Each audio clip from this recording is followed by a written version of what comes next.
Contextualizarnos un poco este texto de Para una crítica de la violencia, ¿no? Y cuál consideran ustedes que es el objetivo de este ensayo de Benjamin, publicado pues por ahí de 1920. Tengo entendido que hay un contexto importante político y social en el cual se publica este texto, una cierta controversia también con Carl Schmitt, ¿no? Que igual pudieran ustedes también aclararnos, ¿no?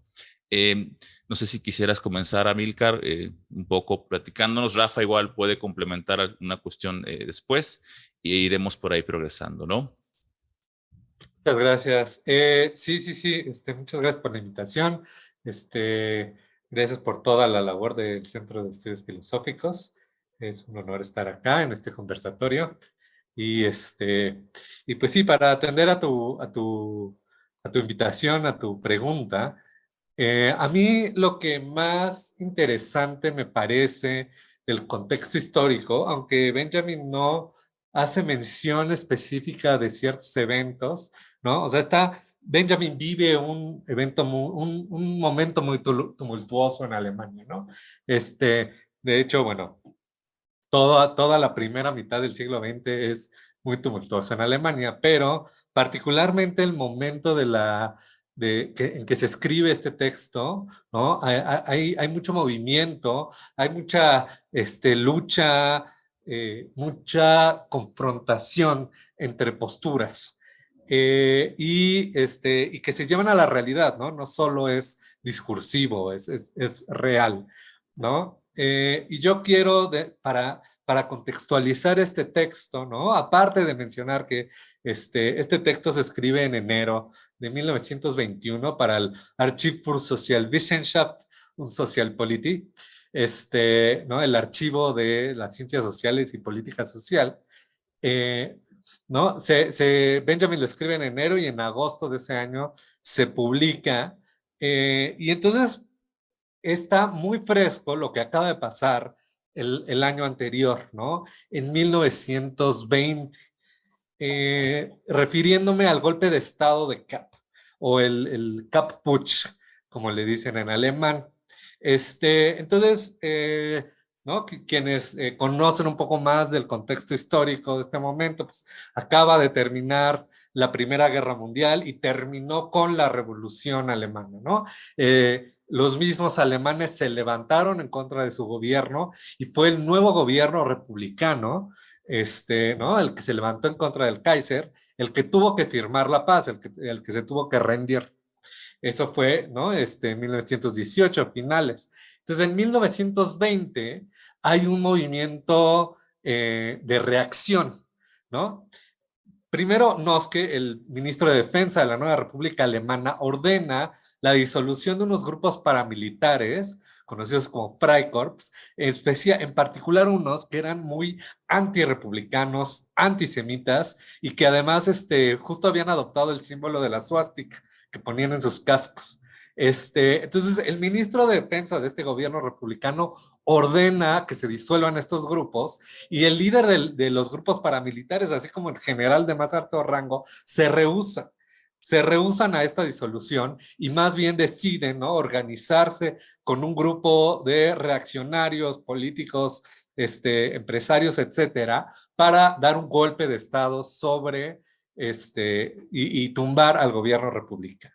El gobierno republicano socialdemócrata huye y convoca a una huelga general y los sindicatos le siguen la pauta y entonces ponen esta huelga general, la realizan. Y entonces el gobierno reaccionario no dura ni 4 días, no puede resistir ni 4 días esta huelga y entonces tiene que huir y el gobierno socialdemócrata se restablece, ¿no? Esto claramente tiene una influencia sobre la concepción de Benjamin del concepto de violencia, ¿no? Esto también y la influencia, o sea, esta influencia práctica, esta influencia de su momento histórico y también la influencia de George Sorel, que es marxista revisionista, que cree que la victoria del proletariado se puede lograr mediante una huelga general y el poder del mito, ¿no? La influencia de Sorel es muy evidente en este texto, ¿no? O sea, es explícita porque Benjamin lo cita, y creo que es claro que también los eventos de marzo de 1920 afectan cómo va a escribir Benjamin acerca de la violencia. No sé si quiera, bueno, le doy la palabra a Rafael para Rafa, que agregue cosas, ¿no? muchas gracias, Amilcar. Sí, bueno, muchas gracias por la palabra. Antes de comenzar a hablar un poquito, me gustaría también agradecer la invitación y la oportunidad, ¿no? Y toda la labor de difusión que se hace desde el centro. A mí me hace, digamos, me satisface mucho poder participar con ustedes. Bueno, ¿se escucha bien antes que nada? Sí, todo bien, ¿verdad? Pero no pude probar muy bien el audio. Bueno, efectivamente la panorámica que ha dado el maestro Amilcar ha sido, digamos, muy amplia, ¿no? Con mucha claridad. Hay un par de puntos importantes a tocar, que quizá tienen que ver con la manera en la que se procesan desde el punto de vista benjaminiano ciertos acontecimientos adyacentes a pues la revuelta, al putsch y a la restauración del régimen socialdemócrata.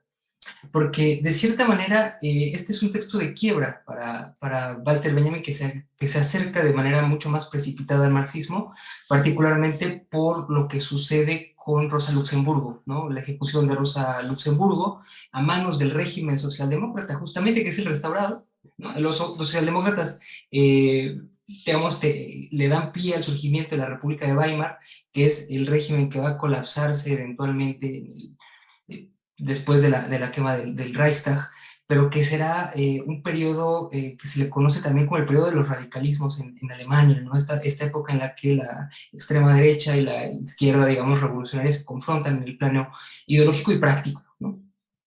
Tanto el grupo o los colectivos espartaquistas como las tendencias revisionistas de Sorel, que adquieren una cercanía y una proximidad cada vez mayor con los movimientos de la derecha, sobre todo a partir de la reivindicación de ciertos valores de reactivación nietzscheana, ¿no? Que el mismo Sorel lo dice en sus reflexiones sobre la violencia, ¿no? Que es la obra que cita Benjamin en este texto en particular, ¿no? Sorel dice algo así como de el tomar en las manos la acción como supresión es de cierta manera un tipo de activación de un poder que se encontraba, digamos, dormido, ¿no? O digamos, como lo dice en la genealogía de la moral Nietzsche, que pertenece, digamos, a esta especie de venganza de la inactividad por parte de la pasividad, etcétera, etcétera.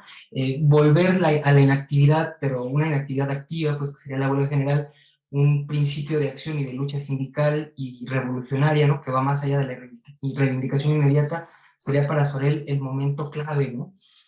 Para quebrar o resquebrajar el orden político tal y como se lo concibe en ese momento.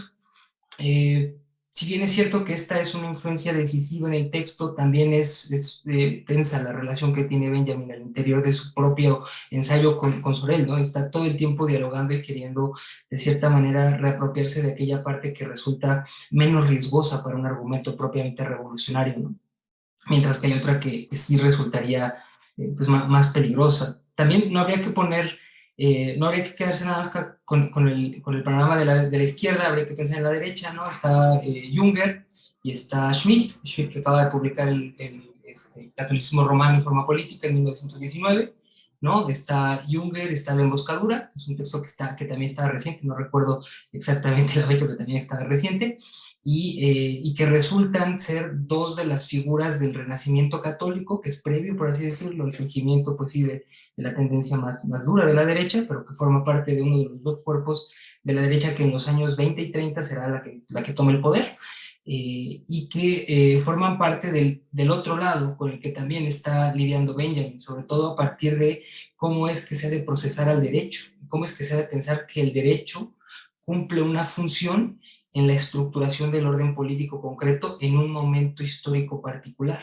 el momento histórico de la República de Weimar, pero también, digamos, en términos transhistóricos, como una constante metapolítica, por así decirlo, de todo orden, de toda sociedad de clases, ¿no? Y por otro lado también se encuentra pues, la proximidad de Benjamin a los estudios bíblicos. Ahí hay un par de citas bien interesantes, ¿no? Sobre todo del libro me parece que es el Éxodo, y de los Números, el libro de Números, que Benjamin está visitando, digamos, con la intención de encontrar elementos que le permitan salir de la trampa teológico-política. Todavía no es la época de la teología política, ese es unos años posterior, pero el ambiente en general ya se encuentra sembrado para un debate que será mucho más profundo en textos posteriores, en particular en el fragmentito político-teológico de unos años más adelante,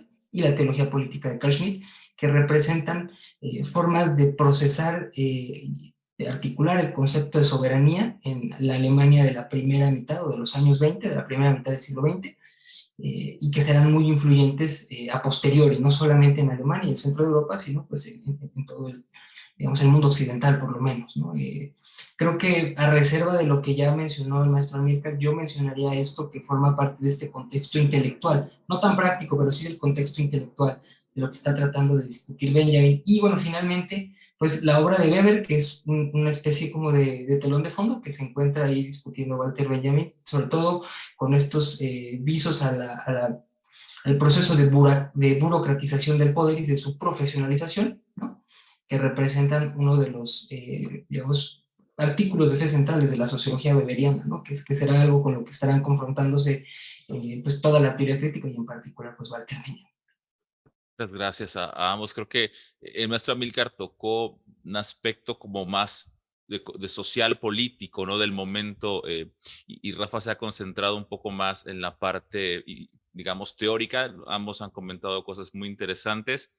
Sin embargo, al respecto, el texto es una crítica, se plantea como un cierto tipo de crítica, y habrá que ver en qué sentido Benjamin entiende el concepto de crítica, pero parece ser que el texto roza, como bien menciona Rafa y también Amílcar, temas de filosofía política, temas de filosofía del derecho, temas de filosofía social que están en el ambiente tanto social como político y teórico del momento. Y particularmente Benjamin señala que hay dos tipos de violencia, ¿no? Y que igualmente, bueno, quizá influenciado, como bien comentaba Rafa, por su judaísmo, ¿no? Hay muchos conceptos que vienen del judaísmo que se expresan en los textos de Benjamin, que lo hacen a veces un poco difícil de interpretar porque uno los desconoce, pero nos gustaría saber cómo entienden ustedes esta distinción que hace Benjamin entre violencia mítica y violencia divina, ¿no? ¿Cómo creen que esto lo podemos interpretar y cómo sirve al argumento de Benjamin? Porque creo que es una distinción fundamental para comprender por dónde va el sentido de la crítica. Creo que al final el texto, como bien lo menciona el título, es una crítica a la manera en que el derecho ejerce la violencia, o a crítica a decir que detrás de todo derecho, detrás de toda racionalidad burocrática, jurídica, hay una violencia de fondo que es como irreductible o que no se puede desquejar en ningún sentido de la sociedad. Hace rato comenzó Amílcar, ahora igual, no sé si quieras comenzar, Rafa, esta distinción entre violencia mítica y violencia divina. Hace un rato hablé un poquito o mencioné muy al paso la influencia que tuvo su proximidad con el pensamiento judío. Y aquí habría que recordar que Walter Benjamin conoce a Gershom Scholem en 1915, ¿no? En Múnich, y que representa una influencia decisiva en su vida, ¿no? O sea, la aproximación al pensamiento judío a partir de conocer a uno de los que a la postre serían de los grandes expertos en el pensamiento judío, y hasta hace poco, ¿no? El único que había hecho un estudio sistemático de, por ejemplo, la Kabbalah, ¿no? O la Kabbalah, o la Kabbalah, como lo quieran poner, representa para él un antes y un después en la forma en la que él va a pensar algunos temas muy particulares. Yo quisiera pensar específicamente con relación a los puntos más agudos de su análisis, por ejemplo, de filosofía de la historia, en las tesis sobre la historia está con otros conceptos, pero aquí en particular con esta decisión entre la violencia divina y la violencia mítica. De cierta manera, el contexto ayuda a pensar que para Benjamin uno de sus enemigos es la rearticulación del mito, ¿no? Como del mito de la fundación, como este fundamento, digamos, histórico, metahistórico y trascendente del poder, ¿no? Que es algo contra lo que se va a dirigir Benjamin a lo largo de todo el ensayo, ¿no? La violencia mítica, en primer lugar, sería esta facultad de producción de orden que de pronto se asimila con la inactividad de la violencia. O sea, que de pronto aparece, ¿no?, en grandes momentos, y una vez que digamos el gran momento fundador del Estado nos ha dado una narrativa de origen, esta parece suspender su presencia, ¿no? Y ocurre como si no existiera nada, ¿no? Como si la normalidad del ejercicio de la violencia nos dejase ciegos ante sus efectos más prácticos, al punto que Benjamin tiene que estar luchando contra el sentido común de, bueno, la violencia en el orden o en la sociedad civilizada, pues, digamos, está desterrada, ¿no? O es una situación excepcional que de vez en cuando el criminal, que de vez en cuando la manifestación política que se sale de los cauces normales entra, ¿no?, en episodios violentos, pero que en términos muy generales la violencia parece estar desterrada. Benjamin señala con la violencia mítica es, no, existe un orden y ese orden es producto de un ejercicio de poder y de violencia muy fuerte, ¿no? Y uso, digamos, de forma ambigua esto de poder y violencia, porque en Gewalt en ciertas ocasiones en la filosofía alemana tiene un sentido y en otras tiene otro sentido, ¿no? Y Benjamin encuentra que, pues, en el seno de toda narrativa mítica se halla una violencia, y que esa violencia forma parte del entramado que le da sustento, ¿no?, tanto empírico como teórico, al orden político del momento, ¿no? Y el ejemplo que nos pone, pues, es el mito de Niobe, ¿no? Que es el mito de Niobe y el mito de ¿cuál es el nombre? Ajá. Que hay que le están comiendo el hígado todo el tiempo, ¿no? Y que, bueno, y por oposición, ¿no? Y esta es una violencia que nos dice, hay un castigo frente a una transgresión inscrita en la ley, ¿no? Y en cómo la ley presenta, ¿no? O se hace valer en el momento en el que se ejerce como pura fuerza frente a los obedientes. Pero hay un segundo momento, ¿no? Hay un segundo tipo de violencia. Y aquí es donde Benjamin ya no refiere únicamente, ¿no?, al mito de Niobe, sino a un tipo de violencia que no es estrictamente productora de un orden, sino desarticuladora de un orden como tal. Lo que quiere pensar Benjamin se encuentra en el límite de lo que ni el justnaturalismo ni el derecho positivo pueden pensar en su momento. Antes de llegar, ¿no?, al evento de Bar Kokhba, quisiera mencionar el caso muy particular de la mención que hace de Spinoza y del concepto justnaturalista de Spinoza, que es un concepto de hecho sui generis en la historia del derecho y de la filosofía política, ¿no? El derecho natural en Spinoza es asimilado con la potencia existencial, y Benjamin, de forma deliberada, a mi parecer, no lo menciona de esa manera, no lo digamos, conceptualiza en el fondo metafísico del conatus, sino que nada más lo menciona como un ejemplo por ahí, nos dice, este justnaturalismo, ¿no?, el que nos dice que esta posibilidad o este derecho natural como fuerza que se impone, ¿no?, y que nos remite a una teleología, ¿no?, medios justos admiten, fines justos admiten cualquier tipo de medio, ¿no?, se opone a esta otra teleología positivista, no, medios justos producen fines justos. Benjamin nos dice, esa violencia, esas dos maneras de pensar la mediatización de nuestra civilización, de nuestras relaciones de poder, forman ambas partes de la violencia mítica. Ambas se pueden inscribir ahí, en esta violencia que produce y mantiene al derecho.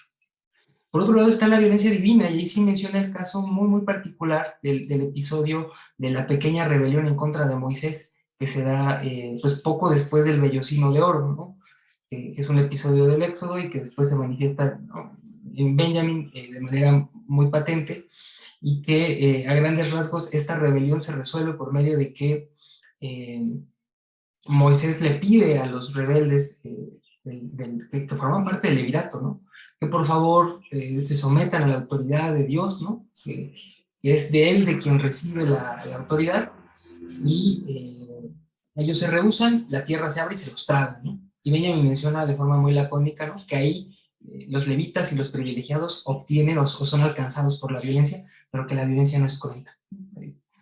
Y con ese episodio, Benjamin pretende ponernos un ejemplo de ahí está la violencia divina, esa no es mítica. Y la razón de que no lo sería, digamos, en este sentido, es que en el fondo del pensamiento judío se opone esta tradición ya vista a la eloísta, ¿no?, este principio de poder legitimado, ¿no?, en la asamblea, que así es como fue el segundo pacto entre, bueno, el primero y el segundo pacto entre Dios y el pueblo hebreo, y que cuando algunos, ¿no?, y en afán de mantener su privilegio, ¿no?, quieren hacer uso de una autoridad que ellos asumen como propia, en ese momento la violencia los captura, ¿no?, y los desaparece, como si nunca hubiesen existido, como si, pero sin encarnizarse, ¿no?, sin tener un ejercicio cruel sobre ellos. Y creo que esa sería la enseña de la violencia divina. Benjamin entonces no nos dice que el problema sea de medios y fines, ni que ni que el problema sea de cómo es que nosotros podemos alcanzar fines justos a través de medios justos, sino de la violencia pareciera ser una dimensión inescapable en términos de la producción del orden, pero en qué medida la producción y mantenimiento de ese orden, que admite una forma de violencia, va a encontrar justificaciones en otras partes, y en qué medida una violencia que es necesaria como medida que va a surgir como un contrapoder, como un contradiscurso, como una medida emancipatoria, va a requerir de un ejercicio violento. ¿Y qué características va a tener ese ejercicio violento? Teniendo en cuenta, por ejemplo, lo que había sucedido también recientemente en la Unión Soviética, ¿no?, que también estaba muy reciente para Benjamin. De hecho, Benjamin visita la Unión Soviética, ¿no?, y cómo es que la violencia bolchevique, a diferencia, al menos en ese momento, a diferencia de lo que había ocurrido con la restauración,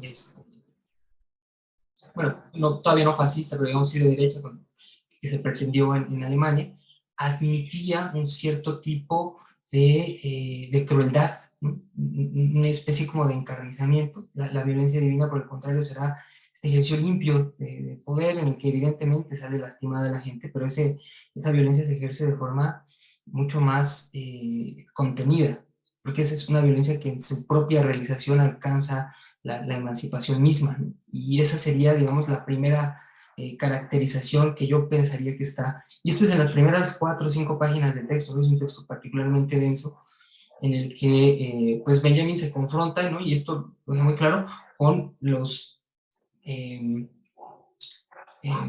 tipos de filosofía del derecho que se encuentran a su alrededor en su contexto, ¿no? No olvidar que Leo Strauss está por ahí, ¿no? Desde 1915 también conoce a Scholen, y de ahí en adelante, ¿no? Y que es una figura de este neoconservadurismo y este renacimiento del justnaturalismo, de cierto justnaturalismo jurídico, y Carl Schmitt, ¿no?, con su decisionismo que todavía no tiene ese nombre, pero que lo tendrá eventualmente. Kelsen, ¿no?, que se encuentra del lado austriaco como un representante del positivismo, ¿no?, muy fuerte, y Benjamin poniendo a ambos, ¿no?, como parte del mismo problema jurídico, filosófico, por así decirlo, y como límite, ¿no?, para alcanzar o para presentar una alternativa, digamos, de análisis que dé cuenta de los procesos revolucionarios de su tiempo. Muchas Creo que eso gracias, sería Rafa. por ahí.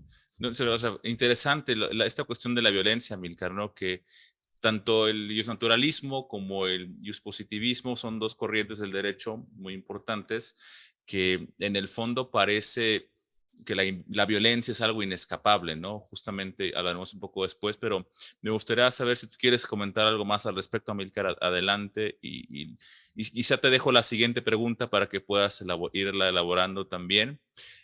¿Cómo entiendes que el objeto, dice Benjamin, de la violencia mítica, igual antes lo de los tipos de violencia, es la vida desnuda, ¿no? Este concepto de vida desnuda, que es el objeto, dice, de la violencia mítica. Amílcar, adelante. Muchas gracias, Carlos. Quiero empezar con profundizar un poquito acerca de los mitos, ¿no?, y de lo divino que es en la violencia mítica y la violencia divina, ¿no? Profundizar un poquito más allá de lo que ya mencionó Rafael, que es muy completo, pero O sea, quiero hacer la comparación entre esta violencia que cayó sobre Níobe, ¿no? En su mito, que es una violencia sangrienta, ¿no? La violencia mítica es sangrienta. ¿No? Matan a sus hijos, ¿no? Matan a sus hijos por ella burlarse, ¿no? Por ella, más bien, ¿no? Decir, ¿no? ¿Por qué están... ¿Por qué están celebrando a Leto, no? Si yo tengo más hijos, ¿no? Entonces hay un castigo que cae sobre Níobe para enseñarle, ¿no? Porque el castigo es para Níobe y la sangre es la sangre de sus hijos, ¿no? Entonces Níobe tiene que ver a sus hijos, tiene que sufrir y tiene que llorar ante esta violencia, ¿no? Esta violencia, la violencia mítica, es sumamente sangrienta. Y es para establecer un orden, para establecer una ley. Es violencia fundadora de derecho, ¿no? Fundadora de ley. Y en esta parte está, ¿no? Podemos empezar a ver por qué es la vida desnuda, porque es ante esto que se da la violencia, ¿no? Ante el concepto de vida desnuda. La sangre es el símbolo de la vida desnuda para Benjamin, ¿no? La violencia mítica es violencia sangrienta sobre esta vida desnuda o mera vida, ¿no? Dependiendo de cómo se traduzca, en nombre de la violencia, o sea, en nombre del derecho. Esta vida desnuda, ¿no? Esto, lo sagrado de la vida y su destrucción, y cómo además es esta culpabilización que se hace, ¿no? Porque Níobe, ¿no? O sea, Níobe es doblemente culpable porque también ahora es culpable por la muerte de sus hijos, ¿no? Y entonces tiene que sufrir y tiene que llorar por eso, ¿no? Así se funda el derecho. La violencia, ¿no? Sobre la tribu de Corá, que ya mencionó Rafael, ¿no? De esta tribu, esta gente que decidió rebelarse en contra de Yahvé y decir, vamos a adorar a este becerro dorado, ¿no? Esto va a ser lo que vamos a adorar. Dios, o sea, como menciona Rafael, se los traga la tierra. Acá no hay para que aprendas, ¿no? Acá hay una obliteración. No es sangriento, no es poner ejemplos, es romper completamente, ¿no? El estado de las cosas, poner un hasta acá y para una cosa nueva, una cosa totalmente diferente de lo anterior, ¿no? Esto es lo que podemos ver que distingue, ¿no? A la violencia, a la violencia mítica de la violencia divina. La violencia mítica es parte de un ciclo, ¿no?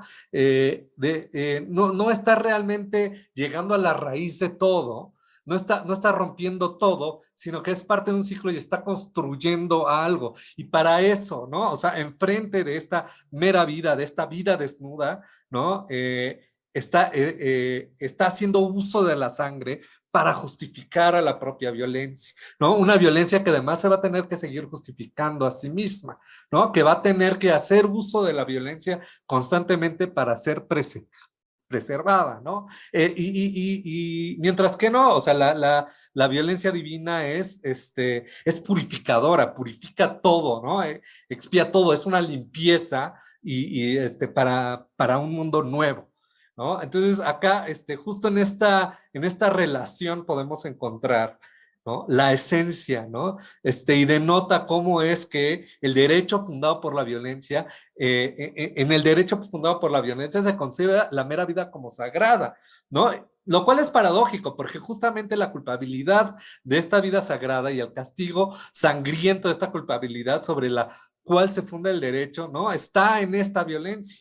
Entonces, ahí hay un juego de culpas, un juego de sangre, que es la fundamentación, ¿no? La fundamentación del el derecho.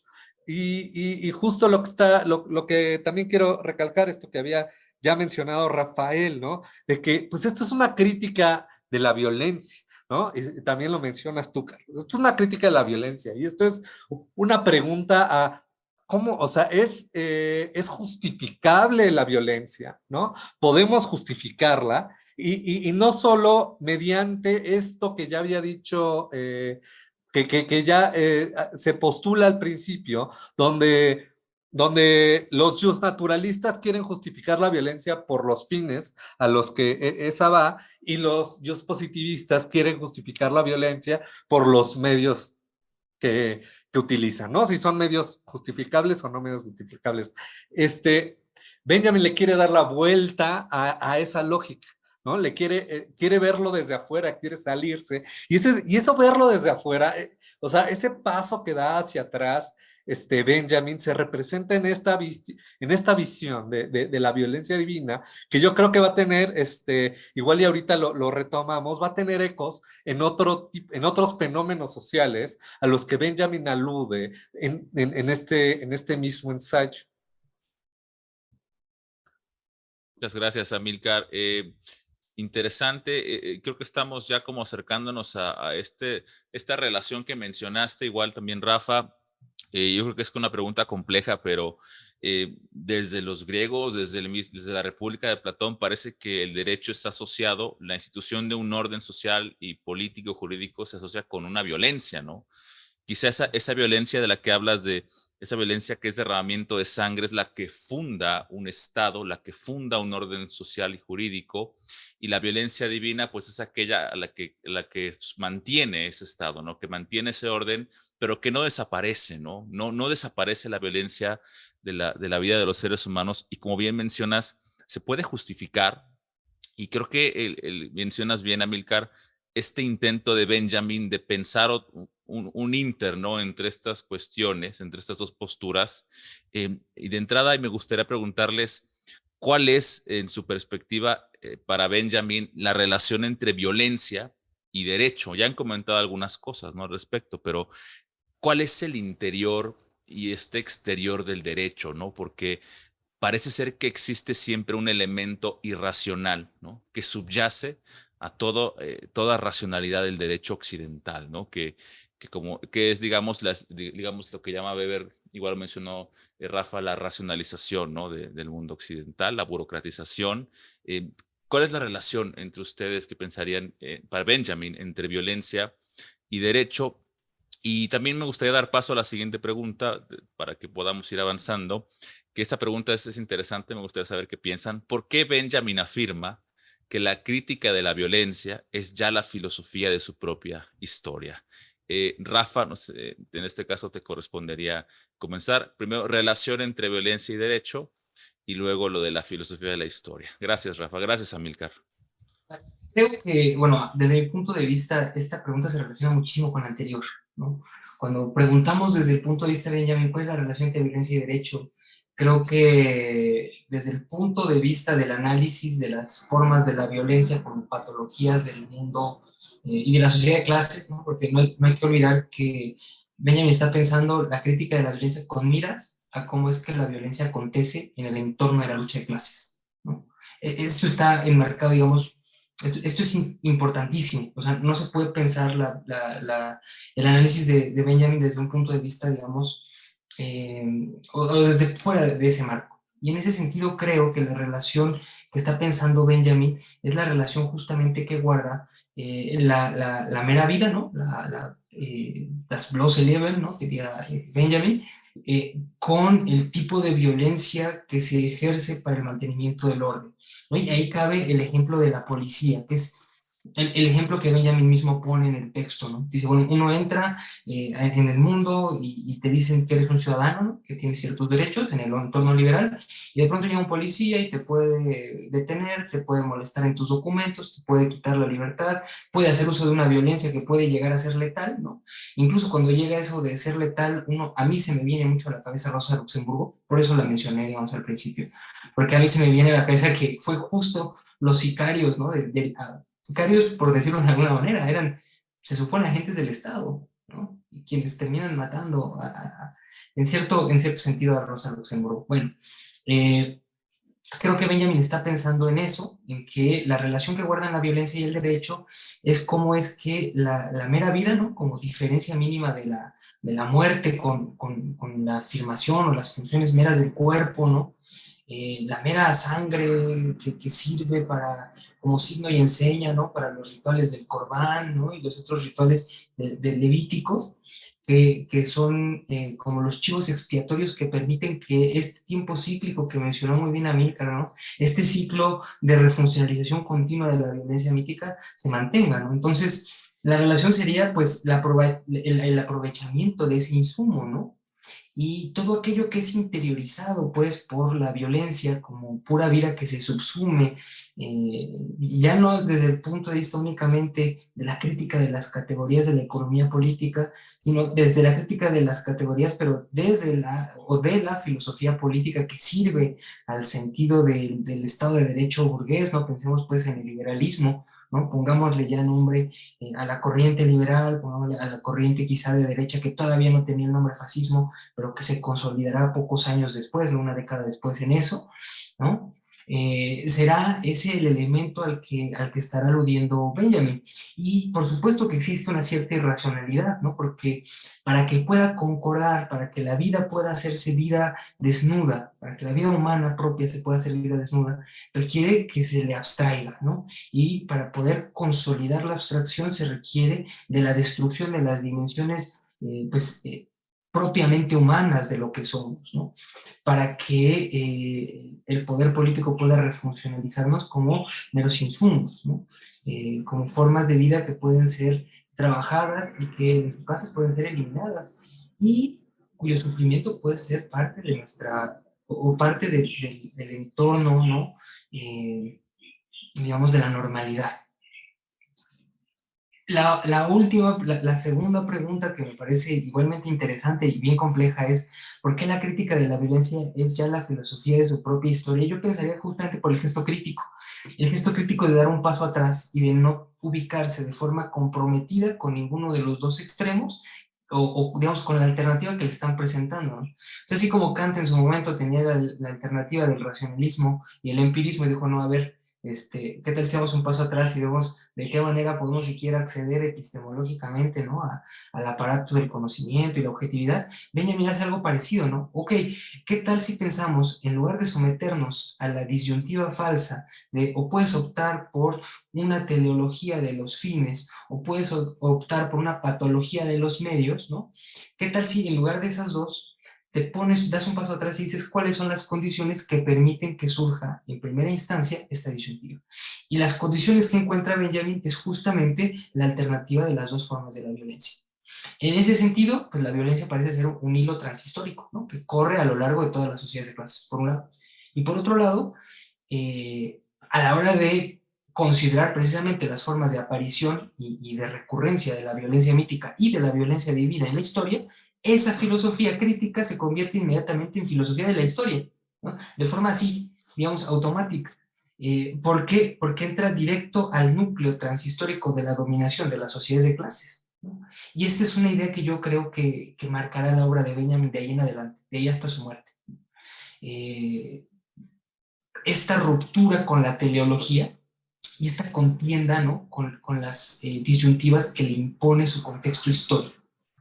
Eso sería, digamos, hay más, ¿no? Pero quisiera ya no monopolizarle más la palabra y cederla también. Muchas gracias. Monopolio de la palabra violenta. No, muchas gracias, Rafa. Amílcar, la misma pregunta igual para... ¿Por qué crees que la crítica de la violencia es ya la filosofía de su propia historia? Igual, adelante, Amílcar. Sí, muchas gracias. Creo que estas dos preguntas se relacionan muy fuertemente, ¿no? Y creo que quiero retomar esto último que dijo Rafael, ¿no? Que es una filosofía de la historia no teleológica, ¿no? Y eso es lo que nos trae Benjamin, ¿no? Y va a terminar de aterrizar, ¿no? 20 años después en las tesis sobre el concepto de historia. Pero acá ya lo podemos ir vislumbrando para dónde va, ¿no? Y me encanta. Pero entonces, nada más para rápidamente retomar las dos funciones de la violencia, ¿no? La violencia como, o sea, las dos relaciones de la violencia como con el derecho, ¿no? Por un lado está la función de fundar derecho, ¿no? De instaurar el derecho como fin, ¿no? que hace de la violencia su fundadora con el nombre de poder, y por el otro lado está la función de conservar el derecho, ¿no? Que es mediante amenazar con el castigo a quien rompa los límites que ha establecido esta violencia fundadora de derecho, ¿no? Y lo que ya, ¿no? Recalcar lo que dice Rafael, ¿no? La policía encarna esta segunda función, aunque a veces encarna también la primera, ¿no? La de fundar derecho cuando no debe, ¿no? En teoría no debe. Pero en esta contradicción está todo el chiste de por qué esto es una filosofía de la historia. ¿Por qué? Porque la conservación del derecho debilita el mismo derecho que está tratando de conservar, ¿no? El que se tenga que ejercer violencia para conservar este derecho que se ha fundado, desdibuja la institucionalidad, la legitimidad de la violencia fundadora de derecho, ¿no? Demuestra que no es un derecho real el que se ha fundado, ¿no? El que no es claro, que no se sigue, que no lo siguen todos, ¿no? Entonces, la violencia es, la violencia conservadora de derecho va debilitando el derecho que fundó, la violencia que funda derecho, ¿no? Irónicamente. Y lo que pasa entonces es que quedamos en una especie de ciclo donde se funda un nuevo derecho, ¿no? Una vez que se ha debilitado el derecho, se funda un nuevo derecho mediante una nueva violencia. Y la violencia que quiere preservar el derecho, otra vez lo va debilitando. Es un ciclo que es una especie de crítica o reinterpretación de la filosofía de la historia hegeliana, ¿no? La filosofía de la historia hegeliana tiene pues por supuesto que lo va a decir de otra manera, ¿no? Porque es una filosofía conservadora que va a justificar el régimen actual, mientras que lo que está diciendo Benjamin es una crítica completa. Entonces, lo que dice Hegel es que, no, o sea, lo que se funda es una idea de libertad y que esa idea de libertad crea las instituciones y va creando a los sujetos y todo mundo va a vivir esa idea de libertad hasta que surge otra idea de libertad, ¿no? Y esta otra idea de libertad destruye a la primera. Más bien, y entonces, y se crea, ¿no? Entonces una nueva institucionalización, un nuevo sujeto, un nuevo espíritu universal, ¿no? Este es un ciclo, ¿no? Para Hegel, un ciclo que se acaba, ¿no? En el gobierno reformado prusiano, ¿no? Ya llegaron al final de la historia, y para Benjamin, no. ¿No? Para Benjamin el ciclo, digo, para Hegel de hecho, el ciclo es progresivo, ¿no? Pero como ya mencionó Rafael, para Benjamin no hay teleología, no hay ninguna progresión, nada más que pasa una y luego pasa otra, se va debilitando, es más bien cíclico, pero sí hay la posibilidad de un final de este ciclo, ¿no? Una violencia divina, ¿no? Que se oponga a este ciclo de violencias míticas y que sea realmente un mundo de seres libres, de personas libres, ¿no? O sea, se busca el fin de este ciclo. Esta es la filosofía de la historia que nos está proponiendo Benjamin, y es una filosofía de la historia que delata lo mesiánico de su postura filosófica de la historia del futuro, ¿no? O sea, en el futuro, en un momento, o sea, estamos en un ciclo terrible, un ciclo violento, un ciclo donde es una violencia y después otra y después la primera y otra vez, no tiene ningún sentido, se contradice, pero en el futuro va a haber otra violencia, una violencia divina, ¿no? Guiño, guiño, proletaria, a través de una huelga general, ¿no? Organización sindical, ¿no? Eso es lo que nos está guiñando Benjamin, ¿no? O sea, porque justo la violencia de la huelga general es la violencia divina, ¿no? Es esta violencia que puede terminar con este ciclo, no las violencias, no las huelgas particulares, la huelga general, ¿no? Y como la huelga de 1920. Entonces, algo así será el fin de la historia, ¿no? Y el principio de la historia de la humanidad, ¿no? Que aunque no menciona Marx, pues de eso se trata la filosofía de la historia de Marx, ¿no? Terminar con este confrontamiento cíclico, con esta lucha y empezar una nueva era, ¿no? Mientras que para Hegel era un ciclo cada vez mejor que el otro, pero no había distinción cualitativa de esta época con las anteriores. Esta época nada más era la más elevada de la idea de libertad, ¿no? Pero para Benjamin, ¿no? Esto sí lo toma de Marx, y esto viene también de la historia mesiánica y de la influencia de su amiguísimo, de su amiguísimo Vale. Scholem, ¿no? ¿No? A quien además, mucho el contexto histórico de este texto, ¿no? De cómo lo escribió, lo tenemos en la correspondencia que tiene con Scholem, pero justo en esta, ¿no? O sea, de este mesianismo se va mostrando acá justo en la violencia divina que va a traer fin a este ciclo de violencia mítica. Creo que me repetí un poco, pero bueno, me emociona la filosofía de la historia. Para nada, creo que igual nos aclaraste un poco más la idea, cómo es un ciclo la violencia, una violencia que funda, luego hay una violencia que mantiene, luego hay un rompimiento por otra violencia que rompe ese orden anterior para imponer un nuevo orden. Entonces parece que la violencia es algo inescapable, ¿no? Es algo inexorable en toda vida social, jurídica y política de los seres humanos, ¿no? Creo que la esperanza quizás es, bueno, como comentas, ¿no? ¿Podría haber en el futuro algún tipo de orden que no implique esta violencia mítica para fundar otro tipo de violencia? Y no sé, ahí igual podemos comentar al final algo al respecto, pero bueno, antes que nada, igual, no sé si quieras comentar algo al respecto tú, Rafa, de lo que comentó Amílcar. Me gustaría, digamos, intentar Adelante. resumirlo en que en Benjamin la filosofía de la historia parece como una especie de contienda contra el arjé y el telos al mismo tiempo. O sea, ni origen ni fin, y ni lo que hay en medio, ¿no? O sea, ni siquiera el desarrollo es como que le guste mucho, ¿no? Porque ni los medios le parecen, digamos, dignos de ser considerados lo que detona, ¿no?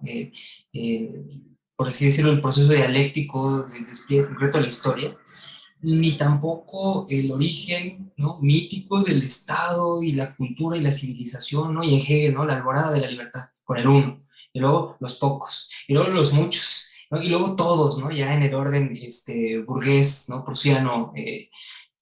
Ninguna de esas cosas le parecen a él dignas de ser, pues, absolutamente rescatadas, más que como especie de prehistoria, ¿no? Y por supuesto que se insertan, ¿no?, en esta tradición tanto materialista como, pues, obviamente de Marx, ¿no?, del marxismo. Y si uno lo piensa, ¿no?, con cierta claridad también, este Benjamin mesiánico tiene una relación muy hostil con el orden, digamos, que emerge de la apropiación desde, digamos, del siglo XIX, desde el romanticismo para acá, de la filosofía griega, ¿no? Como es que la filosofía clásica griega es reapropiada por la filosofía alemana, ¿no? Y convertida en una filosofía de la historia y domesticada para hacer la filosofía de su ciclo, ¿no?, del ciclo reformado protestante del mundo cristiano, ¿no?, prusiano, etc., ¿no? Benjamin buscará eventualmente, ¿no?, usted sobre la historia hablará del último de los últimos tiempos, ¿no?, y ahí es donde entra, ese es el momento mesiánico, pero ya acá nos está diciendo la ruptura de ese ciclo de producción del orden es posible sí, solo si nuestra violencia es suficientemente limpia. Es decir, sí, solo si somos capaces de encontrar que la violencia en sí misma ni es el medio para la realización de la emancipación, es la necesidad, ¿no? O sea, no es el medio de elección. Una, y dos, no tiene por qué ser cruel. Y no debemos de gozarnos de esa crueldad, ¿no?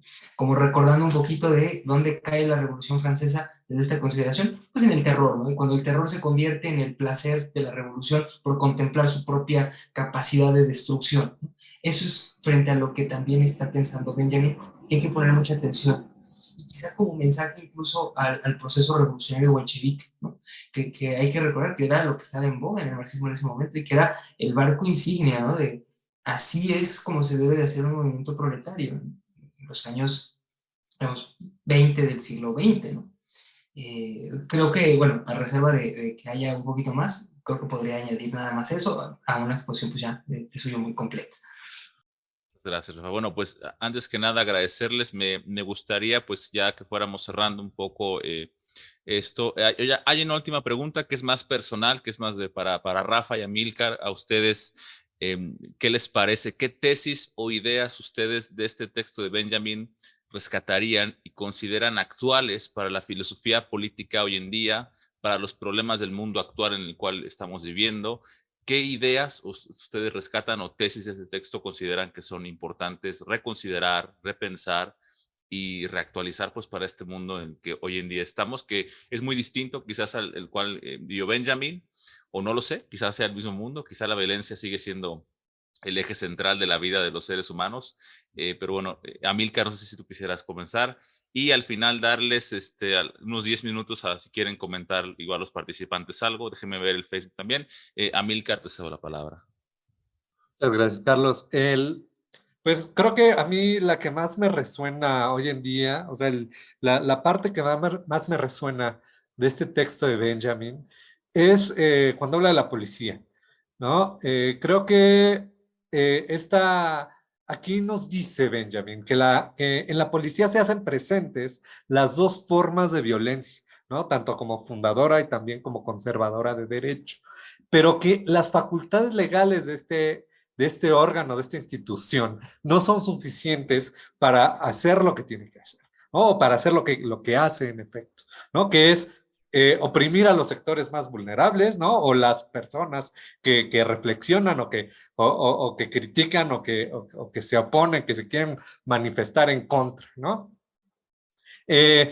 Porque, o sea, hay una contradicción, porque los sectores más vulnerables las personas que presentan un poquito de reflexión, pues no presentamos amenaza ante el Estado y las leyes. Sin embargo, la policía ejerce violencia, ¿no? Y entonces, pero a la violencia policial en el Estado se le eximen los límites de la violencia fundadora y conservadora de derecho, ¿no? Entonces, porque a la vez funda y conserva derecho, ¿no? A la vez hace lo que quiere, ¿no? O sea, usa, ¿no? O sea, esta violencia sangrienta, ¿no? De la violencia fundadora de derecho, pero se pone a disposición, ¿no? Y se justifica como si fuera una violencia, como si su función fuera conservar derecho, ¿no? Y lo que Benjamin nos dice es que lo que realmente, porque no necesitamos de Benjamin para saber todo esto, ¿no? Esto es la realidad de la policía, ¿no? Para todo mundo, ¿no? O para todos los que han tenido que confrontarse realmente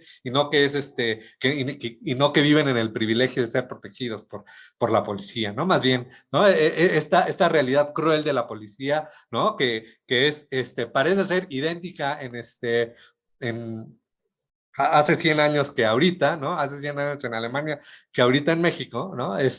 Pero lo que realmente nos dice, lo que nos dice Benjamin es que lo que muestra la violencia policial es en qué punto el Estado se siente incapaz de garantizar por medio del orden legal los fines empíricos que persigue a todo precio, ¿no? O sea que la violencia policial demuestra la debilidad de la legitimidad del Estado, ¿no? La debilidad de su propio derecho y de su propia ley, ¿no? Si tiene que ejercer violencia por medio de la policía, no, nada más está demostrando como el miedo que le tiene a su propio pueblo. Y dice Benjamin, esto tiene perfecto sentido en la monarquía absoluta, porque nada representa la violencia de un monarca absoluto que hace lo que quiere y que, ¿no? Y que oprime como quiere y es unidireccional, ¿no? Pero en una democracia, la existencia de la policía es una aberración, esto es lo que nos dice Benjamin,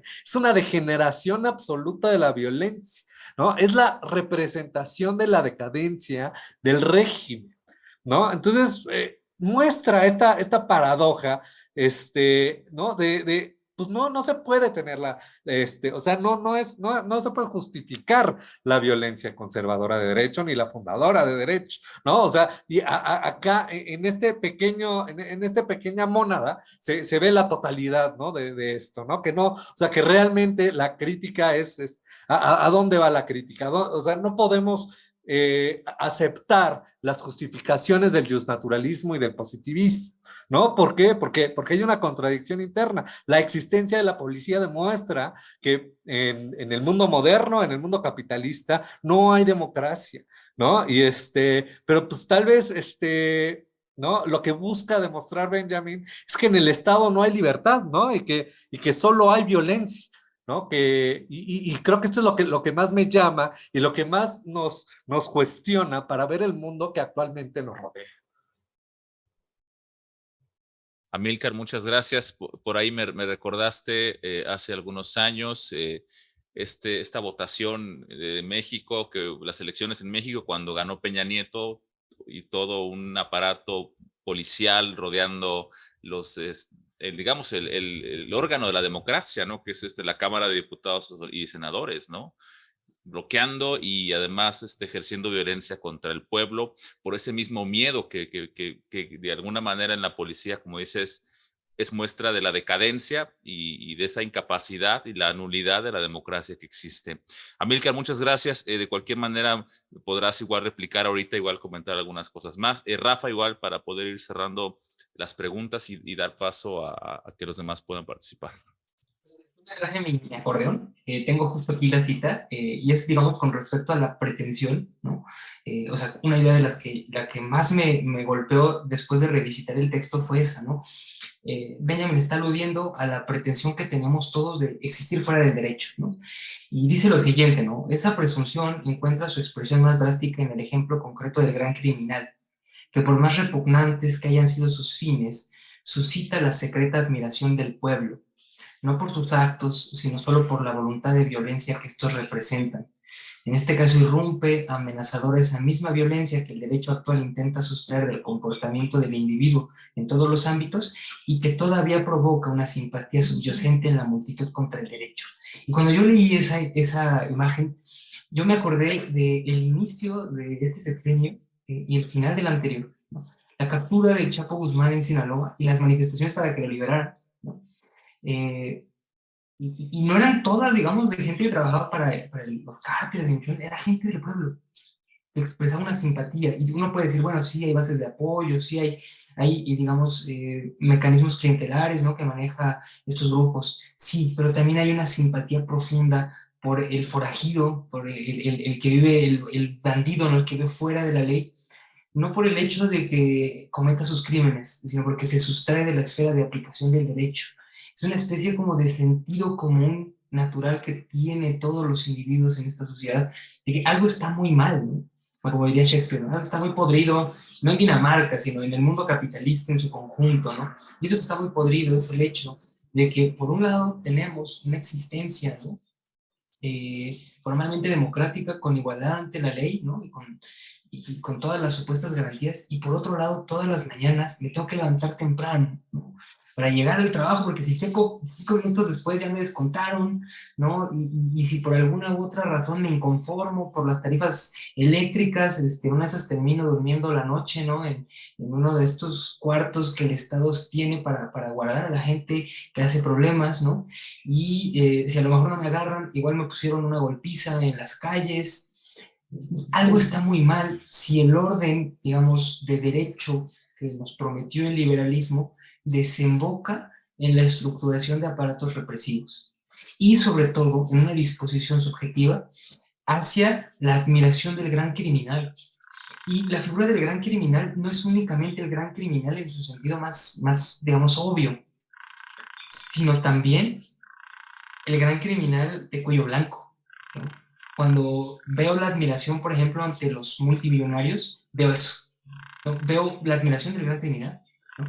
Aquel que es capaz de sustraerse de la existencia en el derecho, porque eso es eventualmente lo que hace, sustraerse de esa esfera y entrar directamente en las relaciones sociales sin que exista una cortapisa a su accionar, ¿no? Esta idea me parece de profunda actualidad, ¿no? Porque no solamente diagnostica una forma o una manifestación de la conciencia en el estado de la ideología contemporánea, ¿no? Y contemporánea desde hace prácticamente un siglo, ¿no? Un poquito más. Sino que además nos habla del poderoso, ¿no? Del potente proceso de lumpenización por el que hemos pasado, ¿no? Como proletarios en el capitalismo global, semiproletarizados y lumpenizados parcialmente, ¿no? Y que esa parte es constitutiva, no es un accidente, no pasó así como de accidental, sino que es constitutiva del mero proceso de alcance total, por así decirlo, del capitalismo en todos o sea, que no tiene esquinas, ¿no? El capitalismo ahorita no tiene ni una sola esquina, es perfectamente redondo, como el planeta es perfectamente redondo. Creo que yo me quedaría con esa idea, a reserva pues de la que señaló Amílcar, que claramente es quizá el núcleo. Yo me quedo con esta idea un poquito periférica, pero que en una de estas pequeñas ideas, digamos, que aparecen tangencialmente, hay unos momentos, ¿no?, de gran brillantez en el pensamiento de Benjamin.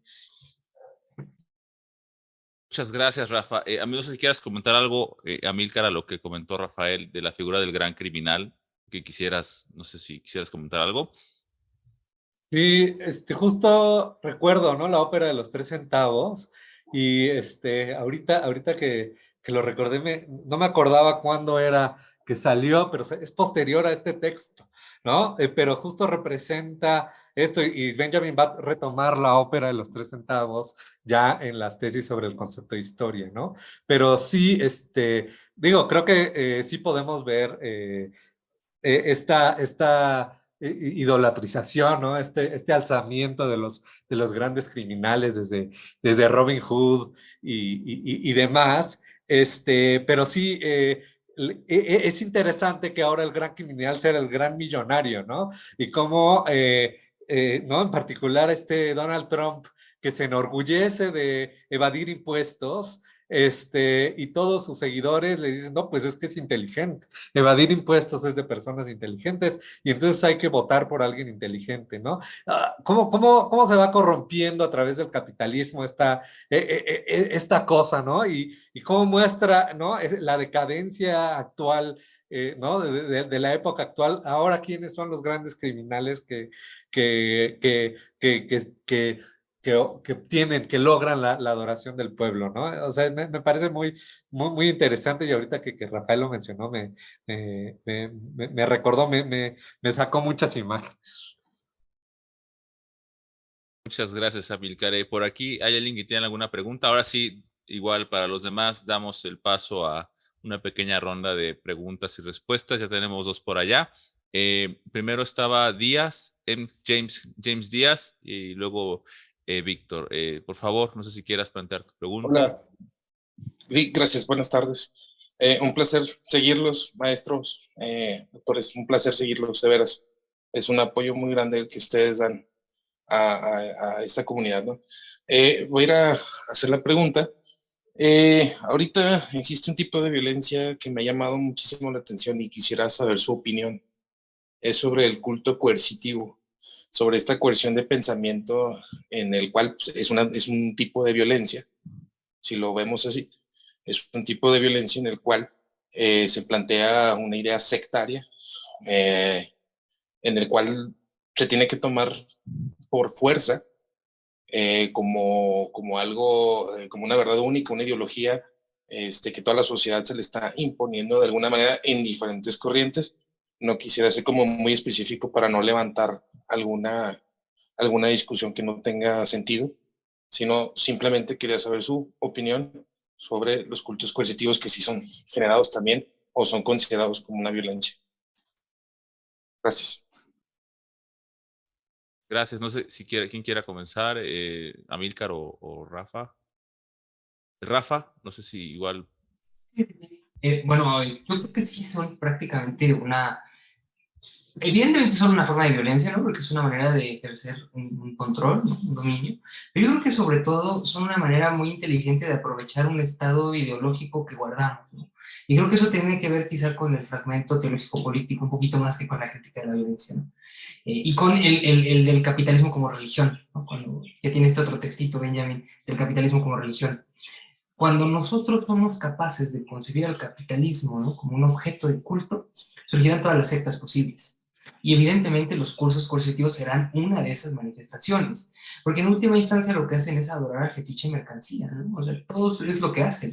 En última instancia todos lo que te prometen, ¿no? Es, tú con esto vas a lograr un estatus económico pues, mucho mejor que el que tienes, ¿no? Evidentemente aprovechando una situación de angustia, ¿no?, por la que todos atravesamos, ¿no?, tener incertidumbre con respecto a las oportunidades laborales en el futuro, nuestros ingresos, etcétera, ¿no?, en entornos cada vez más complejos. Y el coaching coercitivo llega a ser, pues, digamos, un mecanismo muy, muy adecuado de extracción de plusvalía relativa, ¿no? Digamos, así de robarle, robarle, robarle, robarle a quien ya de suyo, ¿no? Enfrenta el robo de su fuerza de trabajo por todas partes, ¿no? Y además de ser eso, yo creo que sí son una forma de implementación de la violencia pues particularmente exquisita porque es una violencia que uno termina deseando, ¿no? O sea, ellos al final, y ese es el argumento de todos, dicen, pues yo no te obligué a venir, ¿no? O sea, sí, por supuesto, yo hice todo para que vinieras, yo te traté de convencer y lo que tú quieras, pero yo no te obligué, tú lo elegiste. Y ese es el momento quizá en el que el capitalismo se vuelve más agresivo, en el momento en el que tú eliges los propios medios de tu propia explotación, ¿no? Porque tú mismo traes sobre ti aquello que va a destruirte de cierta manera, ¿no? Y creo que en ese sentido, ¿no? Pese a que yo no soy muy, muy fan de todas las consecuencias metafísicas de alguien como Hegel, yo creo que él, en ese sentido sí hace una metafísica muy adecuada para describir, ¿no? El funcionamiento de la sociedad capitalista en adelante, ¿no? O sea, la destrucción de la cosa por sí misma, ¿no? O sea, y eso es justamente lo que se logra con ese, ¿no? Uno de los medios, ¿no? El coaching coercitivo, pero pudieran ser otros, ¿eh? Pudieran ser otros y esta época estar caracterizado o atravesado por ese tipo de mecanismos de autodestrucción. Creo que yo podría mencionarlo hasta ahí. No sé. Muchas gracias. Amilcar, ¿tú quisieras aportar?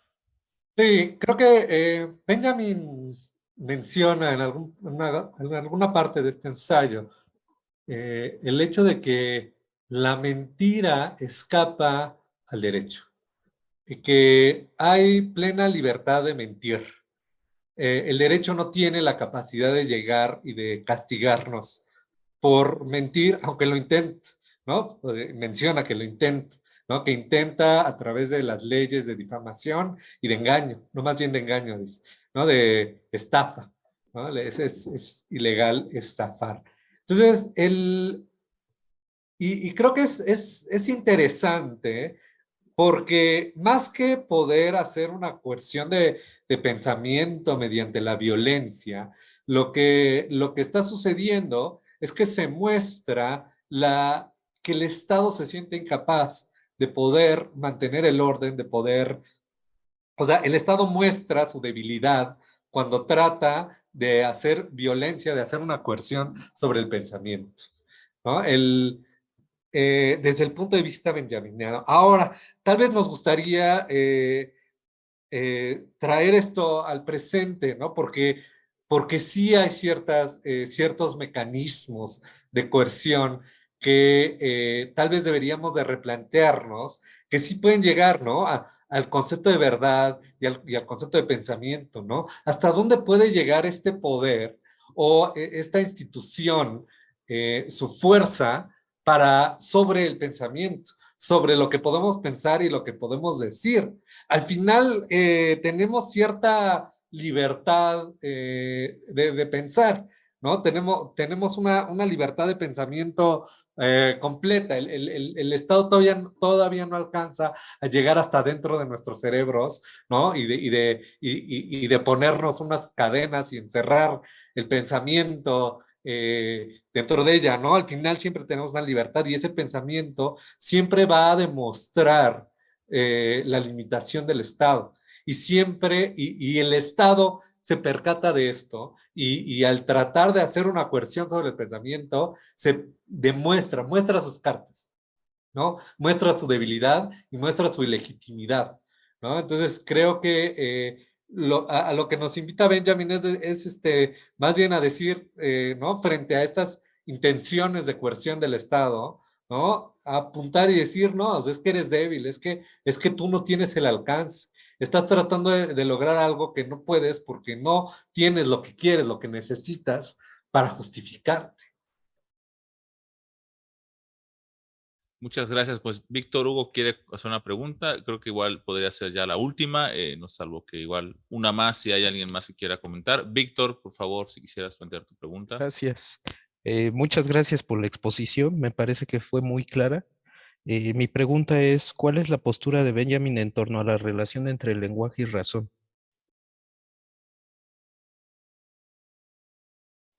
No sé si por ahí alguien quisiera comentar algo, igual está un poco, no sé si fuera del texto o de contexto, pero no sé si tenga algo que decir tú, Rafa, o Amílcar.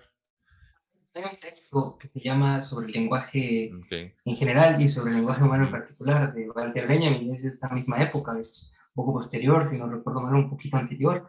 Y en ese Benjamin expone una noción del lenguaje que es muy próxima a la interpretación del Talmud de Babilonia, ¿no?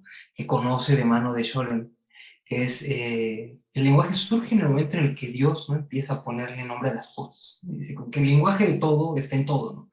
Lo que hace el ser humano, y esto es muy sintomático de una época de la filosofía del siglo XX, ¿no?, del principio del siglo XX, y Benjamin la comparte hasta cierto punto, es de pensar que uno accede al ser por medio del lenguaje, ¿no? Entonces, el Benjamin de este texto en particular, de este texto, no sé si de todos, pero de este en particular, sí piensa que el lenguaje humano es establecido como una especie de comunicabilidad, ¿no?, con la totalidad de lo real. Y en ese sentido, el lenguaje pues es un principio de inteligibilidad de las cosas y los objetos.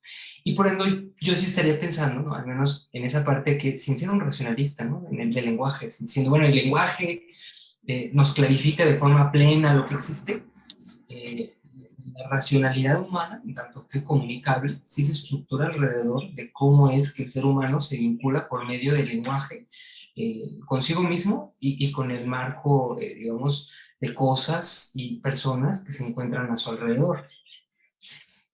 Lo interesante es que Benjamin se sitúa de un costado, ¿no?, y dice, en realidad el lenguaje no es que el ser humano lo invente, sino que es que el ser humano lo descubre, ¿no?, que lo descubre entre las cosas que se encuentran y él les va poniendo el nombre. Independientemente de qué palabra le ponga a cada cosa, lo que todos los humanos han encontrado a lo largo de toda su vida ha sido el lenguaje. Y ahí estaría para mí el concepto de razón, ¿no?, porque es transhistórico, perentorio de cierta manera, y además ocurre muchas veces, ¿no?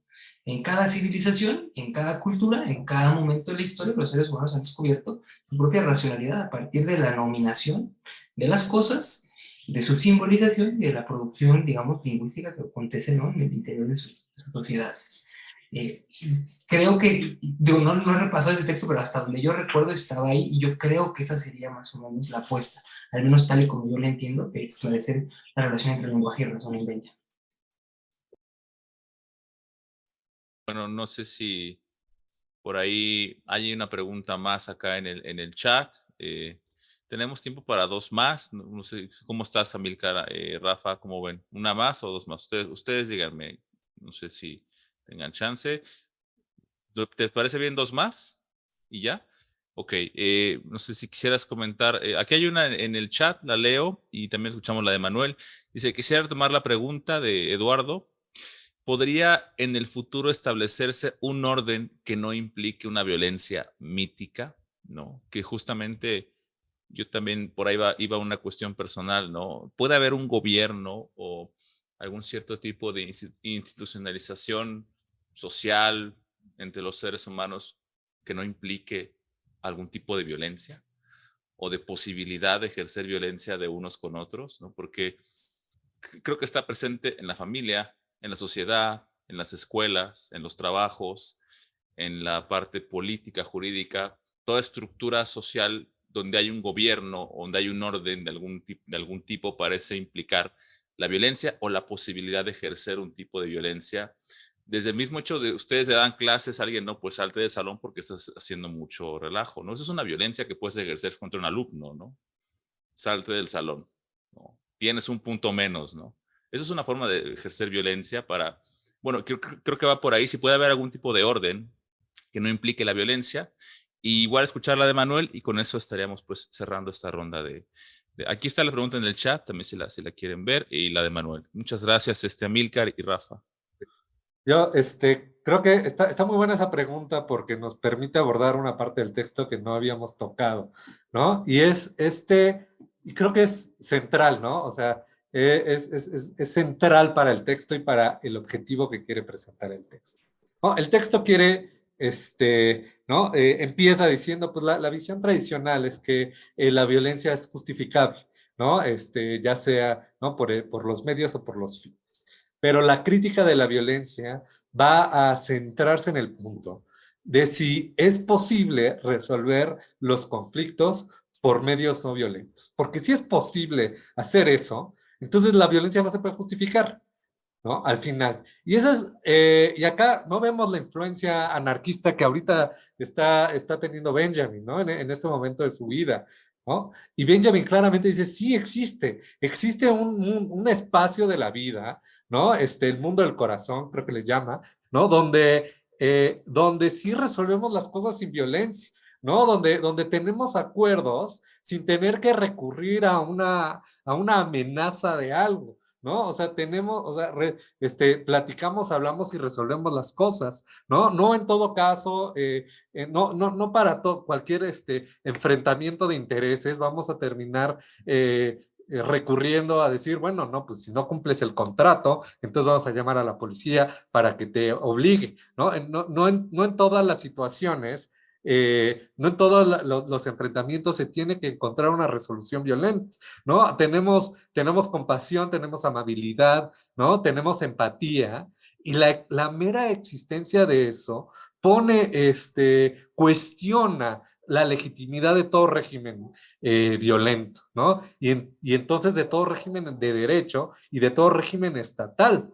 La apuesta de Benjamin, su filosofía de la historia, es el final de este tipo de regímenes violentos, ¿no? El final del Estado como tal, ¿no? Este ciclo de violencia mítica, ¿no? De violencia fundadora de derecho, es el ciclo de un Estado que se impone sobre otro, que se impone sobre otro. Una revolución que tiene un Estado y pone otro. A lo que está apostando Benjamin en su filosofía de la historia es el final de esto. Y entonces, pues entre líneas, es el final del Estado, ¿no? El final de la historia, el final de esta parte de la historia y el principio de la historia de la humanidad es el final del Estado y el final de usar la violencia como la manera de resolver los conflictos. Y tenemos la capacidad de hacer eso, tenemos empatía, tenemos amabilidad, ¿no? Tenemos gracia, tenemos corazón, en pocas palabras, ¿no? Y por eso podemos resolver las cosas de otra manera y por eso el Estado tiene un fin, debe tener un fin, ¿no? Y existe un mundo más allá del Estado y más allá de la violencia. No sé si quisieras plantear tu duda, Manuel, o igual esperar a escuchar. No, de hecho era una duda muy relacionada, es prácticamente la misma duda, o sea, ¿cómo se relaciona la conversación en la posibilidad de fundar un Estado o tener una sociedad en la que no se tengan que recurrir a la violencia? Es prácticamente la misma pregunta. Perfecto. Mira, yo me acuerdo mucho de la frase que cita de Anatole France Benjamin, ¿no? De, la ley prohíbe por igual a ricos y a pobres pernoctar bajo los puentes. Creo que ahí está la respuesta. En el momento en el que existe una ley, esa ley nos permite relacionarnos con ella, pero no nos relacionamos de la misma manera. O sea, no es lo mismo la prohibición de no dormir bajo el puente que puede tener Ricardo Salinas Pliego, ¿no? A una persona sin hogar que vive en las periferias de nuestras ciudades, ¿no? A los dos les aplica la misma ley y al mismo tiempo los dos evidentemente se relacionan de manera muy diferente con la ley. Una sociedad que carezca de violencia mítica ha de ocuparse de las dos cosas que están contenidas en esa frase.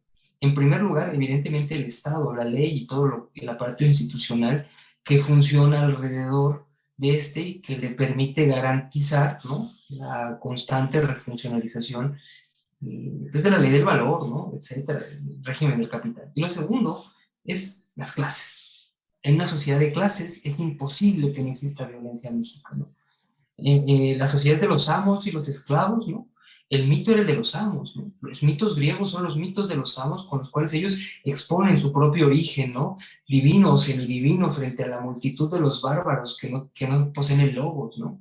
En las sociedades feudales son los grandes reyes, ¿no?, que exponen su derecho divino, ¿no?, digamos, en la cúspide del monoteísmo, ¿no?, frente a los ateos o a los herejes, ¿no?, e infieles de otras religiones. El derecho evidentemente se acompaña de su propia mitología, ¿no?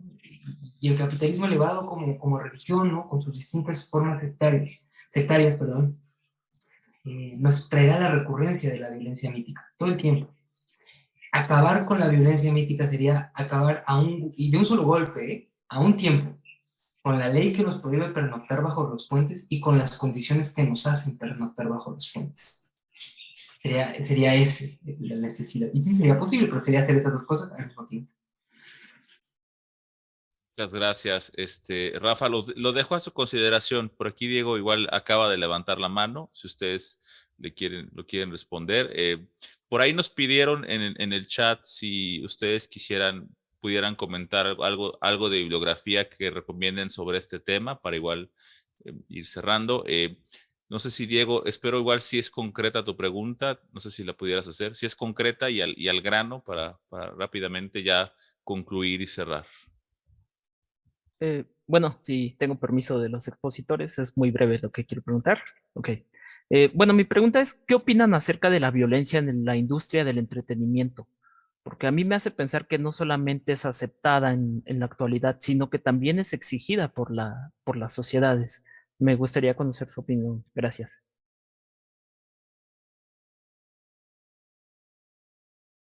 La violencia en el entretenimiento, o sea, la representación de la violencia en el entretenimiento o la violencia ejercida por el entretenimiento, creo que no me quedó muy claro. Pues sí, o sea, prácticamente de cómo la violencia es lo que vende entre videojuegos, series, y pues lo vemos a través también de la historia, ¿no? Circo romano y otras cosas como ejemplo. Bueno, a mí me parece, bueno, es que yo no tengo una respuesta benjaminiana, yo solo tengo una respuesta marxista a eso. Pero bueno, creo que no está demasiado alejado, ¿no? Las producciones culturales reflejan la estructura, ¿no? O sea, las producciones culturales son superestructurales, son parte de la ideología, ¿no? Y eso lo vemos en la tele, en los videojuegos, etc.